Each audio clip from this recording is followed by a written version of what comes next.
Good morning, metalheads of the internet, and welcome to a brand new episode of the Metal Meltdown.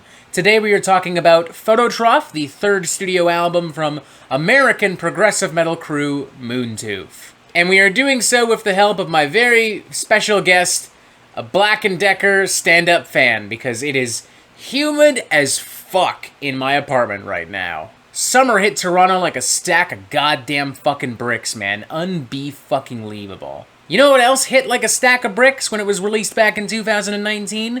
Moontooth's previous studio album. Their sophomore. Crux. Crew.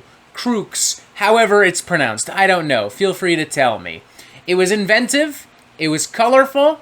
It was filled with bright, memorable, punchy leads and hooks and choruses. It was performed with real skill and enthusiasm and heart. It was an album I thoroughly enjoyed, as did the fine folks from Metal Injection, Pitchfork, Angry Metal Guy, and believe it or not, even Rolling Stone magazine. With Rolling Stone going as far as to say in 2019 that Crux was the year's most exhilarating heavy album so far.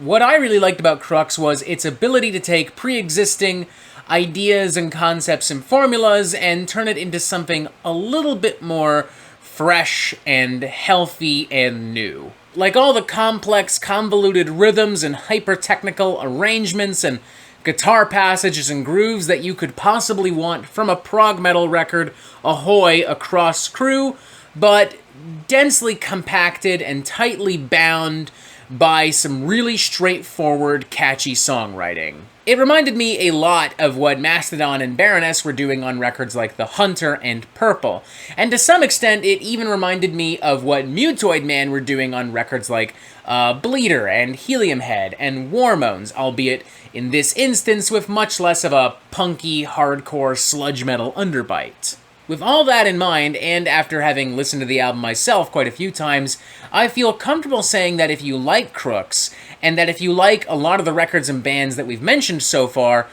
you're probably not only going to like Phototroph, you're probably going to love it, and this might end up being an Album of the Year contender for certain people out there. For me, I don't know. We're not quite there, but this is definitely a great record. I think it improves on everything Crux did so well.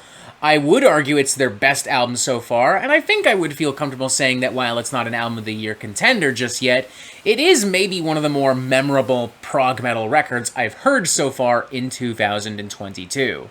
It's just a bigger, bolder, brighter version of everything that was so interesting and so exciting about Crux. It's better produced, the band is clearly a lot more confident, there's a lot of passion and emotion being injected directly into the music. Everything is performed with a weird level of surgical skill and precision, and it just makes for a really exhilarating and powerful listen. You've got opening track I Revere, for instance, which is this really dazzling, soulful kind of prog metal anthem filled with soaring hooks and melodies and some really gnarly, technical, muscular grooves and some very complicated, jarring rhythms. It's a genuinely wild display that absolutely rivals some of the most technical and ambitious works from the aforementioned Mastodon and Baroness. But again, it never feels overwhelming. It's still anchored by some really strong, accessible hooks and melodies and by some really fantastic vocal performances. You've also got Backburner, which has a distinctly southern flavor and spice to it. I'm reminded of like a more enthusiastic take on the kind of like American doom soul fusion metal of Oceans of Slumber. There's a grittiness to this track that I really admire. It's warm and endearing and smooth. It feels like southern hospitality, but in sonic form. And I like that the track eventually, as it goes on, starts to feel more comfortable being a bit more lavish, being a little bit more chaotic, introducing some heavier riffs, introducing some really wild and super exciting guitar noodling. Expanding on some of those gritty, dirty southern vibes, you've also got a track like The Conduit. This definitely takes a lot of the ideas and textures of Backburner and applies it to a more straightforward kind of heavy metal, hard rock banger. It's great too, though, honestly. It weirdly at first reminded me of something that maybe Godsmack or Hinder would make, but like from an alternate universe where Godsmack and Hinder are actually really good musicians who write really interesting shit. Now that's some multiverse of fucking madness shit for you.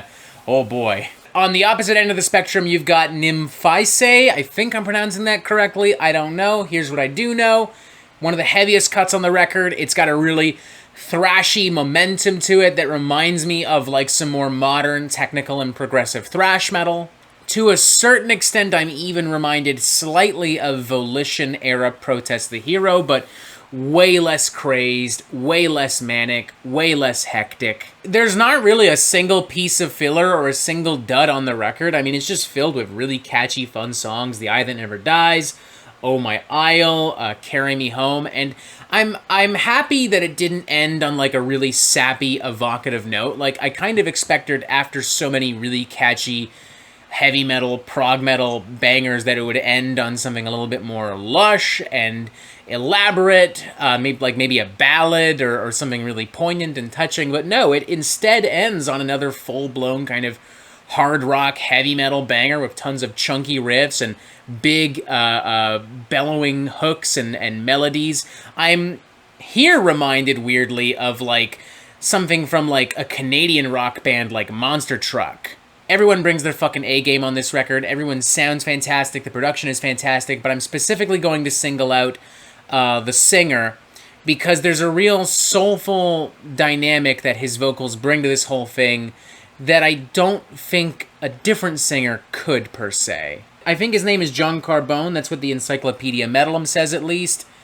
He's a fucking amazing singer. Like, straight the fuck up. I would listen to a solo album from this guy. He's just got such a strong, rich voice. I don't really have any issues or complaints whatsoever. I enjoyed it from start to finish. I've listened to it a few times and I don't have any issues with it, so yeah, fuck it. Let's go 4.5 out of 5. I love this record. I think it's kind of incredible.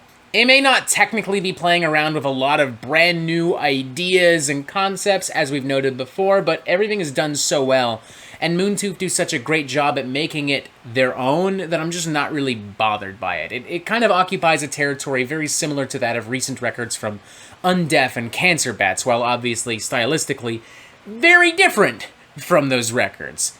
Very different. Yeah, I got nothing else to say, and I gotta start heading off to work, so we're gonna wrap this bad boy up. 4.5 out of 5, an incredible record, maybe the best prog metal album of the year so far, definitely Moontooth's best record yet. Super excited to see how everyone responds to this, and super excited to see how Moontooth continue to grow and evolve and expand from here on out. And that is it for the Metal Meltdown. I'm not an expert, nor do I claim to be, so what do you think? Do you like this record? Do you not like this record? And what do you want to hear from me next? And thank you for watching. Make sure you press subscribe right here so you get updates on the Metal Meltdown fucking immediately. And as always, you have yourself a fantastic fucking day.